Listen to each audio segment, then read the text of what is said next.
Un saludo a todas y a todos. Soy Juan de la Puente y esto es el reporte de Pata María de hoy, 1 de abril de 2021, a 10 días de las elecciones del 11 de abril, cuando millones de peruanos acudiremos a las urnas en la primera vuelta de este proceso electoral. Ha culminado ayer el debate de 3 días, un debate compuesto, diríamos, en que se enfrentaron 11 candidatos presidenciales. Deberían ser 12, uno no lo hizo, abandonó.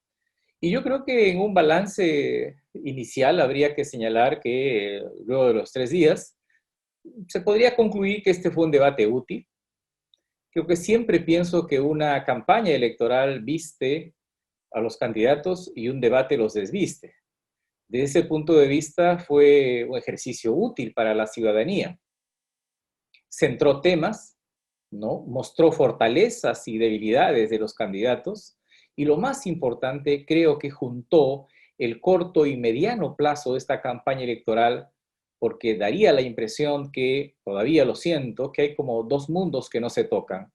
Una campaña electoral que se vive en la élite peruana, más preocupada en los temas de mediano y corto plazo, en algunos casos incluso la defensa de intereses, y la sociedad, la mayoría de los peruanos que viven este proceso más en el día a día, preocupados por los asuntos vinculados al salario, la pandemia, la crisis económica en general, el hambre, la falta de salud, educación, ¿no? Y el alto costo de la vida. Y en ese sentido creo que el debate fue un mensaje sobre todo a los resistentes, a ese bloque que podría estar entre 26, 28, incluso 30% de ciudadanos que no quieren votar por alguien, que han decidido votar blanco, viciado, que no responden a las preguntas de las encuestadoras o sencillamente aún no han decidido su voto. En ese sentido, mucha gente acudió a este debate pensando que los candidatos le deberían hablar a uno, es decir, al televidente, al adherente, cuando en realidad la idea es que los candidatos le hablen a todo el país y no necesariamente a sus adherentes, a sus militantes, ¿no? A los fieles a la causa.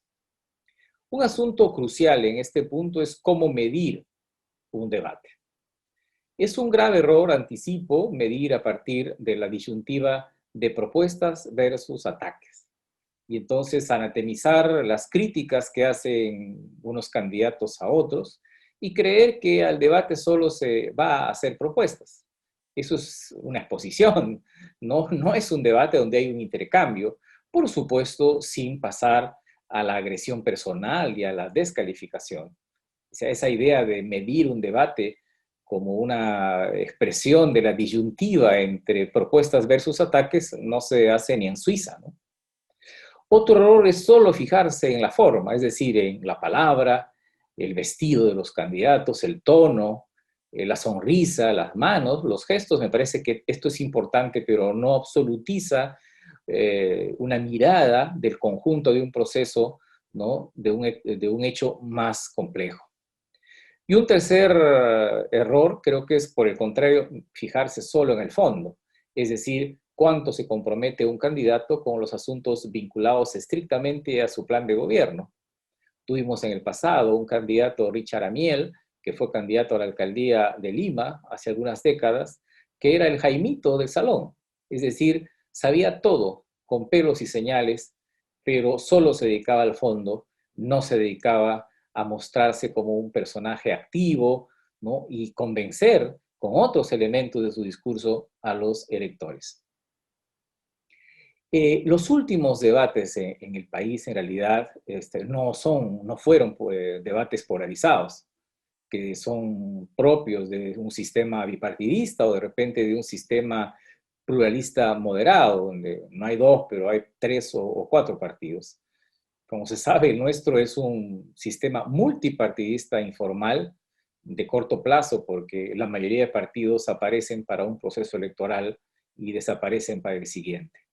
Tampoco hemos tenido en los últimos años debate en el sentido que era un choque de trenes, porque no hay grandes personalidades de grandes proyectos en juego. Dicho esto, creo que en línea, en la perspectiva de analizar el debate que hemos tenido el 29, 30 y 31, podríamos señalar hasta tres planos de esta confrontación, de este ejercicio. Un plano simbólico, un plano político y un plano técnico. En lo simbólico, es decir, cómo los candidatos se pararon en la cancha, cuán activos fueron, cuán dinámicos y cuánto entraron en la batalla, en la controversia, yo creo que los mejores posicionados fueron Verónica Mendoza y Alberto Bengolea, cada uno en su espacio, ¿no? Verónica Mendoza en la izquierda, Bengolea en la derecha, Verónica Mendoza resistiendo y avanzando en el porcentaje que exhiben las encuestas, y Bengolea viniendo de abajo, porque las últimas encuestas lo ubican en el plano de 1 o 2%. En lo político, es decir, apropiándose del espacio en que están, disputándoselo a otros candidatos, yo creo que Verónica Mendoza por la izquierda y Keiko Fujimori por la derecha aparecieron mejor ubicadas en relación al mensaje sobre la fortaleza y la capacidad de ganar votos y de ganar adherentes.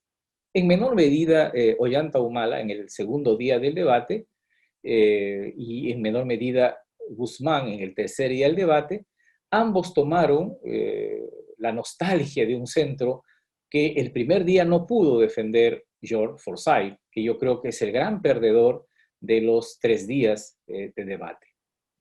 En el plano técnico yo tendría que decir que no hubo un desempeño destacable de ningún candidato, es decir, no hay un programa que haya sido expuesto con cierto detalle que enriquezca el posicionamiento político y el posicionamiento simbólico, lo cual no significa que no registrara, yo por lo menos, dos consensos que me parecen fundamentales. El consenso respecto a la pandemia. La mayoría de candidatos ha señalado prioridades en torno a comprar vacunas, traerlas aquí, vacunar a todos, vacunar gratuitamente y hacerlo como una prioridad nacional. Algunos se extremaron diciendo que van a tomar un avión y van a traer las vacunas porque van a ir además con la billetera en la mano, algo que no es posible. Otros además señalan que hay que producir vacunas acá, pero en general, salvo esas diferencias, mi impresión es que se produce ahí un gran consenso que nos permita suponer que el próximo gobierno que sea entre en funciones el 28 de julio será un gobierno vacunador.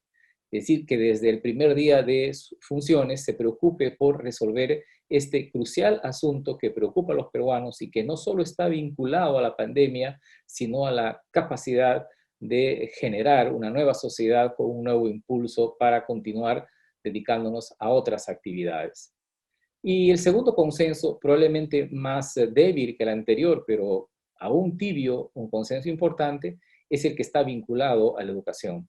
Es decir, a la necesidad de un retorno seguro a las clases una vez amaine la pandemia y se garantice la presencialidad del servicio educativo.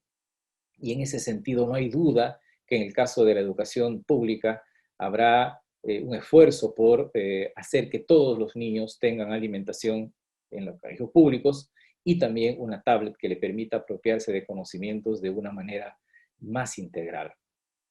Ahora, dicho esto, yo creo que en los debates, en los 3 días está planeado una gran polarización, que si bien es cierto no ha sido parte de los 4 temas que seleccionó el Jurado Nacional de Elecciones junto con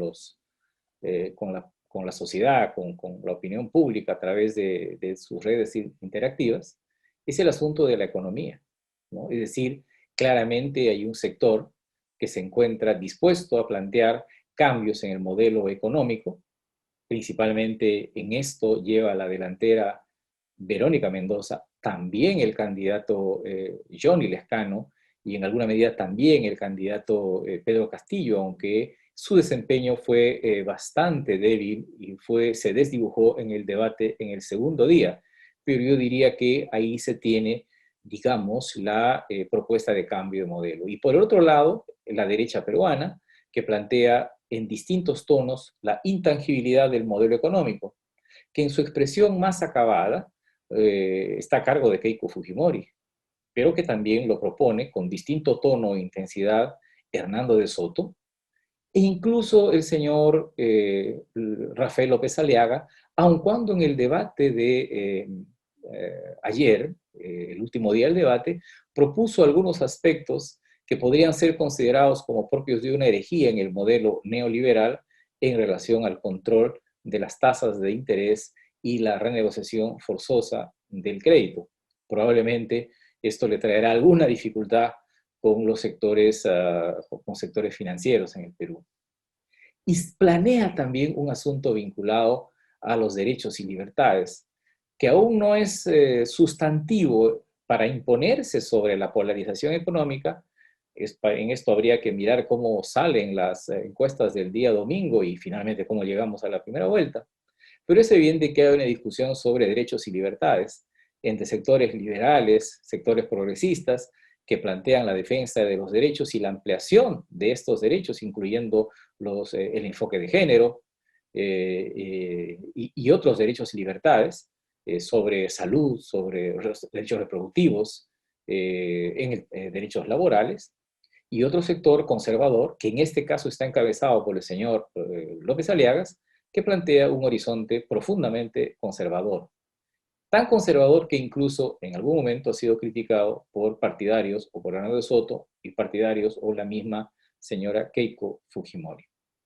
En este escenario, esta serie de debates termina con un centro muy debilitado, un centro que no ha sido en el transcurso de este debate capaz de articular una visión, una propuesta, proyectar un sentido común equilibrado, equilibrante, ponderado frente a la derecha y frente a la izquierda, de modo que si algo muestra esta serie de debates es una enorme debilidad en el centro, del centro, la caída de las opciones del centro, que yo no sé si llevará a que ningún candidato del llamado centro político compita en la segunda vuelta.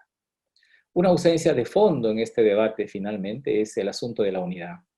Creo que se ha llegado a un momento de la campaña, faltando 10 días para el 11 de abril, donde las diferenciaciones están claras. Lo que no está claro es qué hacer con esta enorme dispersión, enorme fragmentación y la división del país. Es cierto que Verónica Mendoza planteó en la entrevista que se le hiciera en Frecuencia Latina la formación de una gran coalición democrática. Es cierto también que algunos candidatos en términos muy específicos plantean la unidad, pero establecer un mix entre cambio y unidad me parece fundamental, porque no se puede elegir a un candidato que finalmente piense y cree y esté convencido que después del 28 de julio va a imponer el íntegro de su programa a aquellos partidos que han perdido la elección, sobre todo si es que estamos hablando de candidatos o presidentes ya electos que no van a tener una mayoría parlamentaria.